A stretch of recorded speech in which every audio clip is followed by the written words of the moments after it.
Hi friends, welcome back to Widget Master. ഇന്നത്തെ video നമ്മൾ പറയാൻ പോകുന്ന ഒരു ലീക്ക് ഒരു ഫാൻ തിയറി ഒന്നുമല്ല. ഇത് പൂർണ്ണമായിട്ടും വെരിഫൈ ചെയ്ത മാർവൽ അപ്രൂവ് ചെയ്ത കാര്യമാണ് നമ്മൾ ഇന്നത്തെ വീഡിയോയിൽ പറയാൻ പോകുന്നത്. അതുകൊണ്ട് തന്നെ തീർച്ചയായും സ്പോയിലേഴ്സ് ഉണ്ടാവും. കഴിഞ്ഞ ദിവസം Empire magazine Avengers special edition exclusive ഇറക്കിയിരുന്നു. അതിലുള്ള കാര്യമാണ് നമ്മൾ ഇന്നത്തെ വീഡിയോയിൽ പറയാൻ പോകുന്നത്. സോ നമുക്ക് വീഡിയോയിട്ട് കിടക്കാം. അതിന് മുമ്പ് നിങ്ങൾ എന്റെ ചാനലിലെ വീഡിയോ ആദ്യമായിട്ട് കാണുന്നെങ്കിൽ ഈ ചാനൽ ഒന്ന് സബ്സ്ക്രൈബ് ചെയ്യുക, കാരണം ബെല്ലൈക്കൺ എനേബിൾ ചെയ്യുക. ഞാൻ എപ്പോൾ പുതിയ വീഡിയോ ഇട്ടാൽ നിങ്ങൾക്ക് നോട്ടിഫിക്കേഷൻ വരുന്നതാണ്. So let's start.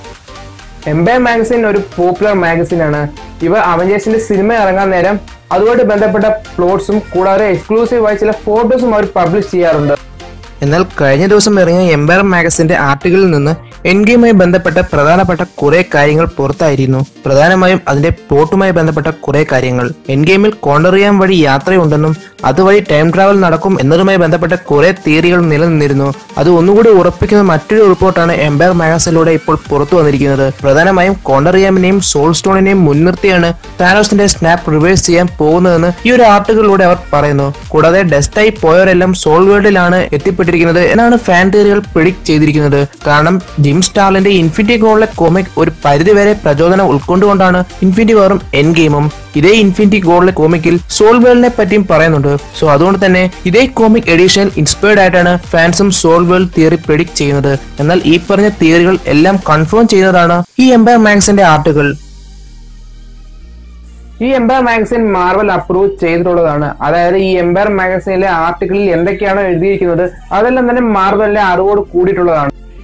ഈ ഒരു എക്സ്ക്ലൂസീവ് എഡിഷൻ റൂസോ ബ്രദേഴ്സുമായുള്ള ഇന്റർവ്യൂവും കൂടാതെ പ്ലോട്ടിനെ പറ്റിയുള്ള കുറച്ച് ഡീറ്റെയിൽസും കാണാൻ സാധിക്കും. അത് പറയുന്നത് ഇപ്രകാരമാണ്. ആൻമാൻ കോണ്ടറിയാമിൽ കുടുങ്ങിയ നമ്മൾ ആൻമാന്റെ വാസ്പിൽ നിന്ന് കണ്ടതാണ്. കൂടാതെ കോണ്ടറിയാമിൽ ടൈം വോർട്ടെക്സ് ഉണ്ടെന്നും നമ്മൾ ആൻമാന്റെ വാസ്പിൽ നിന്നും മനസ്സിലാക്കിയതാണ്. ഈ ഒരു കോണ്ടറിയാമിനും ടൈം വോർട്ടെക്സിനും താനോസിനെതിരെയും കൂടാതെ താനോസിന്റെ ഇൻഫിനിറ്റി ഗോൾഡറ്റിനെതിരെയും നിൽക്കാൻ അവരെ ഒരുപാട് സഹായിക്കും എന്ന് ഈ മാഗസിന്റെ തുടക്കത്തിൽ പറയുന്നു.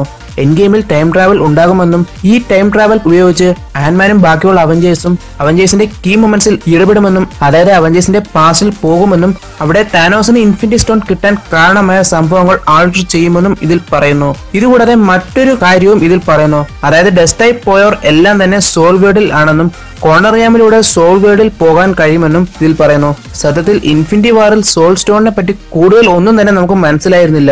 പക്ഷെ ബാക്കിയുള്ള 5 ഇൻഫിനിറ്റി സ്റ്റോൺസിനേക്കാൾ ശക്തി കൂടിയതും കൂടാതെ മുഴുവൻ ഇൻഫിനിറ്റി സ്റ്റോൺസിൽ വെച്ച് തന്നെ ഒരു പ്രത്യേക പദവി സോൾ സ്റ്റോൺ ഉണ്ടെന്നും റെഡ് സ്കളിൽ നിന്ന് നമുക്ക് മനസ്സിലായതാണ്. അതുകൊണ്ട് തന്നെ എംപയർ മാഗസിൻ ഈ പറഞ്ഞ കാര്യങ്ങൾ ഒരു പക്ഷെ ശരിയായിരിക്കാം. എന്നിരുന്നാലും മാർവലിന്റെ അറിവോട് കൂടിയിട്ടുള്ളതാണ് ഈ ഒരു മാഗസിനിലെ ഓരോ കാര്യങ്ങളും. കൂടാതെ ലക്ഷക്കണക്കിന് ആൾക്കാരാണ് ഈ ഒരു മാഗസിൻ വായിക്കുന്നതും. എന്നാൽ ഈ ഒരു മാഗസിനിൽ നമുക്കൊരു സുപ്രധാന കാര്യം കൂടി മനസ്സിലാക്കാൻ സാധിക്കുന്നതാണ്. ഈ ഒരു മാഗസിന്റെ പ്രധാനപ്പെട്ട സ്ഥലത്ത് ഒന്നിൽ താനോസ് നെമസിസ് എന്ന രീതിക്ക് നമുക്ക് വ്യക്തമായി കാണാൻ സാധിക്കും. നെമസിസ് എന്ന വാക്കുകൊണ്ട് അർത്ഥമാക്കുന്നത് രോഷം അല്ലെങ്കിൽ ഒരാളോടുള്ള ദേഷ്യം എന്നൊക്കെയാണ്. എന്നാൽ നെമസിസ് എന്ന വാക്കിന് മാറലുമായിട്ട് ഒരുപാട് ബന്ധമുണ്ട്. കാരണം നെമസിസ് 7th സ്റ്റോണുമായി ബന്ധപ്പെട്ടുള്ളത് തന്നെയാണ്. അതായത് ഈഗോ സ്റ്റോണുമായിട്ടുള്ളത്. 6 ഇൻഫിനിറ്റി സ്റ്റോൺസിനോടൊപ്പം 6 ഈഗോ സ്റ്റോൺ ചേർത്ത് വെക്കുന്നു. അവരുടെ മുന്നിൽ നെമസിസ് പ്രത്യക്ഷപ്പെടും. പിന്നീട് നെമസിസ് ആ ഇൻഫിനിറ്റി സ്റ്റോൺസ് ചേർത്ത് വെക്കുന്ന ആൾക്ക് അടിമയായിട്ട് അവർ പറയുന്ന എല്ലാം ചെയ്തു കൊടുക്കും. ഒരുപാട് ശക്തിയേറിയതാണ് നെമസിസ്. ഈ ഒരു ഇൻഫിനിറ്റി സ്റ്റോൺസിന്റെ ഒറിജിനുമായും നെമസിസിന് ഒരുപാട് വലിയ ബന്ധമുണ്ട്. കാരണം തന്റെ ജീവിതം ബോറായി തുടങ്ങിയപ്പോൾ നെമസിസ് തന്റെ ശരീരഭാഗങ്ങൾ മുറിച്ചു. പിന്നീട് ആ ശരീരഭാഗങ്ങൾ ഓരോ ഇൻഫിനിറ്റി സ്റ്റോൺസ് ആയിട്ട് മാറി. പിന്നീട് ഈ 7 ഇൻഫിനിറ്റി സ്റ്റോൺസും ഒത്തുചേരുമ്പോൾ നെമസിസ് പ്രത്യക്ഷപ്പെടും. അതാണ് നെമസിസിന് പിന്നിലുള്ള ഒറിജിൻ. ഒരുപക്ഷെ ഇതവർ മനഃപൂർവ്വമാണ് ഉദ്ദേശിച്ചതെങ്കിൽ ഇൻ ഗെയിമിൽ വരാൻ പോകുന്ന ആ ഒരു പുതിയ വില്ലനും നെമസിസ് തന്നെയായിരിക്കും. കാരണം ഒരുപാട് ശക്തിയേറിയതാണ് നെമസിസ്. അതല്ല ഇത് വെറും ഒരു കോയിൻസിഡൻസ് മാത്രമാണെങ്കിൽ തീർച്ചയായും അത് അവഞ്ചേഴ്സിന് താനോസിനോടുള്ള ദേഷ്യം വ്യക്തമാക്കുന്ന ഒരു വാക്ക് മാത്രമായി ഒതുങ്ങുകയും ചെയ്യാം.